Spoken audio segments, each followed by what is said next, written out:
Door open ఉమ్, up చెప్పారు కదా, main door ఉమ్, open up. ఉమ్. అయితే అది చేశాను నేను ఒక ప్రాబ్లమ్ తో. అది పెద్ద ఇష్యూ, మామూలు ఇష్యూ కాదు అది అసలు. ఓకే. ఉమ్. అయితే నేను ఓపెన్ చెప్పుకున్నాను ఆ రోజు నైట్ మెయిన్ డోర్ కి. అసలు అనుకోకుండా మాకెవరికి తెలియనే లేదు. నెక్స్ట్ డే ప్రాబ్లం క్లియర్ అయిపోయింది మేడం మాకు. కొత్త హోమ్ కట్టిన తర్వాత నేను అది కూడా షేర్ చేసుకోవాలనుకున్నాను, యాక్చువల్ గా చెప్పొద్దు అనుకున్నాను. అయితే అది ఏంటంటే కొత్త హోమ్ కట్టిన తర్వాత బాగా ఎక్కువ అప్పులు అయిపోయాయి మేడం. ఎక్కువ తీసుకొచ్చాం లెన్స్ పై నుంచి. అది ఓకే. మాకే బర్డెన్ పడింది, మేము ఒక్కరమే పే చేసేలాగా.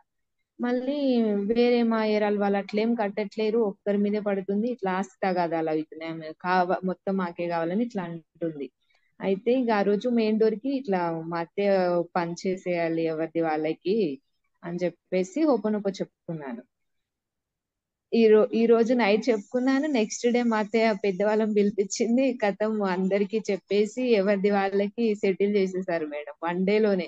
యాక్చువల్ గా 11 days పెట్టుకున్నాను నేను, 1 day ఓకే. లోనే అయిపోయింది. అది నాకు చాలా అంటే నేను షేర్ చేసుకోవాలనుకున్నాను, మర్చిపోయాను. యాక్చువల్ గా ఫాలో అలా అవ్వట్లేం చే- కదా ఇది అదే అనుకున్నా. అదే చేసుకోవాలండి, చేస్తేనే అది మీకు ఇంకా రిజల్ట్స్ మీ ఇన్నర్ చైల్డ్ తీసుకొస్తుంది అన్నట్టు.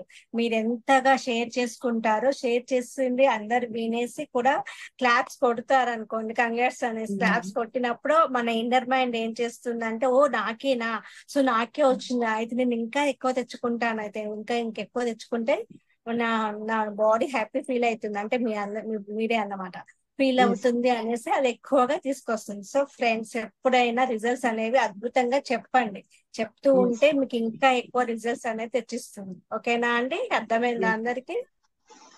Thank you ma'am, love you ma'am. అది మాత్రం ఎక్సలెంట్ మేడం. అది చాలా పెద్ద ఇష్యూ అది అసలు. ఎన్ని సంవత్సరాలు పడుతుందో అదంతా క్లియర్ అవ్వడానికి అనుకున్నా.